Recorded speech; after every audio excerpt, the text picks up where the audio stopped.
मैं डॉक्टर जितेंद्र पाकर, दर्शन शास्त्र विभाग, राजकीय महाविद्यालय करौली। प्रिय छात्रों, आज की इस ऑनलाइन क्लास में आप लोगों का स्वागत है। आज की इस ऑनलाइन क्लास के अंतर्गत हम भारतीय दर्शन और पाश्चात्य दर्शन में जो अंतर है उस दर्शन की स्पष्ट रूप से विवेचना यहाँ पर करेंगे। इससे पूर्व के वीडियो में हमने आपको दर्शन शब्द के अर्थ और परिभाषा पर एक व्याख्यान दिया था और निश्चित रूप से आप दर्शन शब्द की जो परिभाषा और उसके जो शाब्दिक जो अर्थ है उस अर्थ को आप समझ गए होंगे। ध्यानपूर्वक आपने उस वीडियो को देखा होगा और अपने नोट्स भी बनाए होंगे। अब हम आज इस वीडियो के अंतर्गत पाश्चात्य दर्शन और भारतीय दर्शन में जो अंतर है, पाश्चात्य दर्शन का मतलब वेस्टर्न फिलॉसफी और इंडियन फिलॉसफी में जो अंतर है उस अंतर की हम यहाँ पर बातचीत करते हैं। तो प्रत्येक देश का अपना विशिष्ट दर्शन होता है, यानी इस विश्व के अंदर जितनी भी जो कंट्री है, जितनी भी जो देश है, उसका अपना एक दर्शन होता है। भारतीय दर्शन और पश्चिमी दर्शन के नामकरण से ही दोनों दर्शन एक दूसरे से भिन्न लगते हैं। जैसे नाम से ही स्पष्ट हो जाता है कि ये भारतीय दर्शन है और पाश्चात्य दर्शन है, तो निश्चित रूप से इनमें कुछ न कुछ अंतर होगा। विज्ञान को हम भारतीय विज्ञान और पश्चिम विज्ञान का नामकरण नहीं करते हैं। इसका कारण यह है कि विज्ञान सार्वभौम तथा वस्तुनिष्ठ होता है। आपने ये कभी नहीं सुना होगा कि ये भारतीय विज्ञान है, ये पश्चिमी विज्ञान है, या चीनी विज्ञान है, या अमेरिकन विज्ञान है। विज्ञान विज्ञान होता है, वो सार्वभौम होता है। सार्वभौम का मतलब होता है सब जगह व्याप्त होता है, वस्तुनिष्ठ होता है, अर्थात ये स्वतंत्र होता है, ये किसी पर निर्भर नहीं होता, या देश काल और परिस्थितियों पर विज्ञान निर्भर नहीं होता है। तो इस प्रकार से जो विज्ञान होता है वो सार्वभौम और वस्तुनिष्ठ होता है, लेकिन इस प्रकार दर्शन जो है सार्वभौम और वस्तुनिष्ठता देखने को नहीं मिलता है। परंतु दर्शन का विषय ही कुछ ऐसा है कि उसमें विज्ञान जैसी सार्वभौम एवं वस्तुनिष्ठता प्रतीत नहीं होती है। यही कारण है कि भारतीय दर्शन और पश्चिमी दर्शन एक दूसरे के विरोधी प्रतीत होते हैं। तो ये इसमें मूल रूप से जो बिंदु है कि सार्वभौमता और वस्तुनिष्ठता दर्शन में विज्ञान की भांति नहीं पाई जाती है, इसलिए इसे हम भारतीय दर्शन और पश्चिमी दर्शन के नाम से जानते हैं। अब इसमें जो अंतर है उस अंतर को आप बिंदुवार आप समझें। पहला है, पश्चिमी दर्शन सैद्धांतिक है, यानी थ्योरेटिकल है, जबकि भारतीय दर्शन व्यवहारिक दर्शन है। तो ये सैद्धांतिक और व्यवहारिक का एक भेद है इन दोनों में। दूसरा, पश्चिमी दर्शन का आरंभ आश्चर्य एवं उत्सुकता से होता है, जबकि भारतीय दर्शन का आरंभ आध्यात्मिक असंतोष से होता है। आश्चर्य एवं उत्सुकता यानी इस वर्ल्ड में, संसार में कुछ जानने की इच्छा, तत्व को पहचानने की जो जिज्ञासा होती है, उसके फलस्वरूप पश्चिमी दर्शन यानी वेस्टर्न फिलॉसफी का उद्भव होता है। और भारतीय दर्शन में जो आध्यात्मिक असंतोष है, उस आध्यात्मिक असंतोष को संतुष्ट करने के लिए दर्शन की उत्पत्ति होती है। तीसरा, पश्चिमी दर्शन का उद्देश्य दार्शनिकों की जिज्ञासा को शांत करना है। दार्शनिकों की जो जिज्ञासा है, जिस विषय को जानने की जो जिज्ञासा, जो उत्सुकता होती है, उसको शांत करने की के कारण पश्चिमी दर्शन का उद्भव होता है। अर्थात दार्शनिक या दर्शन मानसिक व्यायाम मात्र है। मानसिक व्यायाम का मतलब मानसिक संतुष्टि, बौद्धिक कौतूहल को शांत करने के लिए पश्चिमी दर्शन का मुख्य उद्देश्य होता है, जबकि भारतीय दर्शन का उद्देश्य मानव के समस्त दुखों की निवृत्ति कर चरम उद्देश्य मोक्ष प्राप्त करना है। भारतीय जो दर्शन का विशेष रूप से जो उद्भव होता है, उसका मुख्य कारण होता है दुखों की निवृत्ति। यहाँ पर 3 प्रकार के दुख माने गए हैं।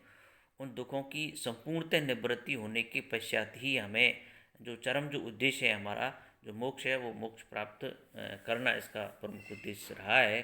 अर्थात मोक्षानुभूति प्राप्त करना भारतीय दर्शन का उद्देश्य है। तो ये इस प्रकार से इसका जो तीसरा जो अंतर हमें देखने को मिलता है। चौथा जो अंतर है कि पश्चिमी दर्शन में को हम साध्य मानते हैं, साध्य माना जाता है, जबकि भारतीय दर्शन साधन मात्र है। साध्य और साधन का जो संबंध है, साधन का मतलब है कि के माध्यम से साहित्य को प्राप्त करना।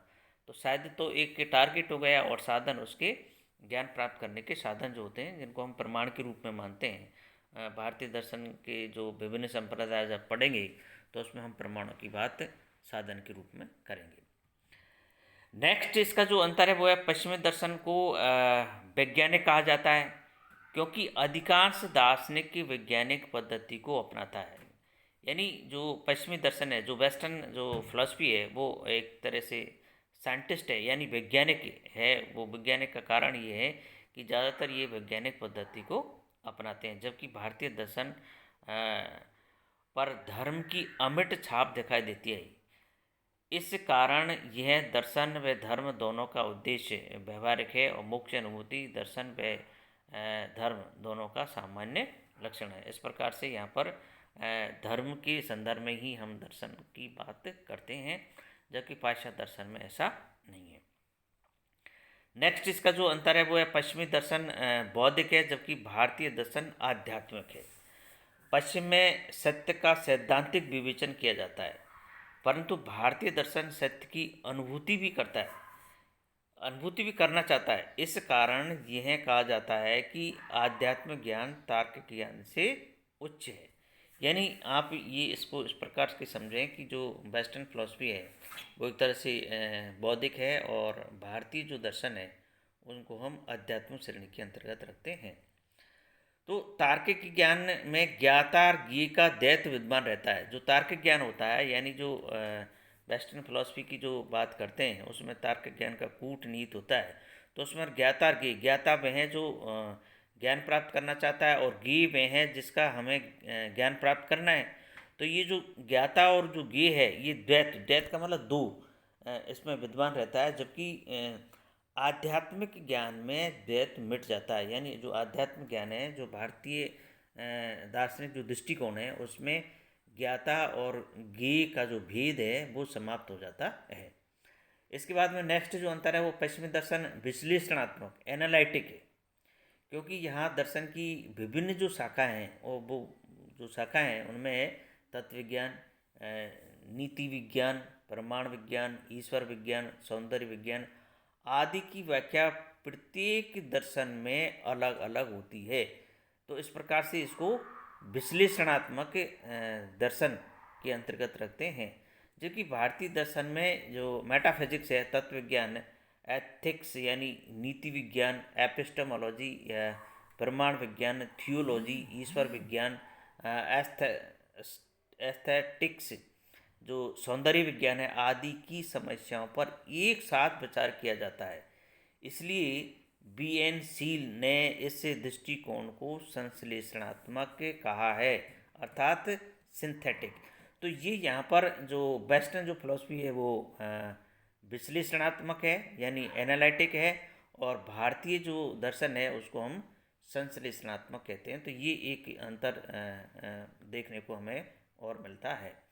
इसके बाद में नेक्स्ट जो अंतर है कि पश्चिमी दर्शन ईयलोक का मतलब होता है दिस वर्ल्ड, इस संसार की बात करता है कि सत्ता में विश्वास करता है, जबकि भारतीय दर्शन इस लोक के साथ साथ यानी इस लोक के अतिरिक्त परलोक अदर जो वर्ल्ड है उसकी भी सत्ता में विश्वास रखता है। अर्थात पश्चिमी दर्शन केवल व्यवहारिक जगत या इस संसार की ही बात करता है, इस वर्ल्ड की बात करता है, जबकि भारतीय दर्शन जो है इस संसार के साथ साथ में अदर जो लोक है, जो आध्यात्मिक जगत है, उस आध्यात्मिक जगत में भी ये विश्वास करता है। तो ये अंतर यहाँ पर देखने को मिलता है। इसका नेक्स्ट जो है कि पश्चिमी दर्शन का दृष्टिकोण भावात्मक होता है, जबकि भारतीय दर्शन का जो दृष्टिकोण है भावात्मकता के साथ साथ में दुखात्मक भी होता है। तो भावात्मक तो पश्चिम दृष्टिकोण तो केवल भावात्मक होता है, जबकि भारतीय दृष्टिकोण भावात्मकता के साथ साथ में दुखात्मकता भी यानी दुखात्मक भी होता है, दुखों की हम बात करेंगे। तो इस प्रकार से वेस्टर्न जो फिलॉसफी और भारतीय जो दर्शन है, इंडियन जो फिलॉसफी है, उसमें प्रमुख ये अंतर हमें दिखाई देते हैं। तो निश्चित रूप से आपको पाश्चात्य दर्शन और भारतीय दर्शन में जो अंतर है वो अंतर क्लियर हो गया होगा। आप इस वीडियो को अच्छी तरह से सुने और बार बार आप सुनेंगे, निश्चित रूप से आप अपने नोटबुक में इसको उतारेंगे किताब के माध्यम से भी अगर आप पढ़ेंगे तो निश्चित रूप से आपको ये क्लियर हो जाएगा कि भारतीय दर्शन किस प्रकार का है और वेस्टर्न जो फिलॉसफी है, पाश्चात्य जो दर्शन है वो किस प्रकार का है और इनमें दोनों में मुख्य रूप से जो अंतर है वो क्या है। धन्यवाद।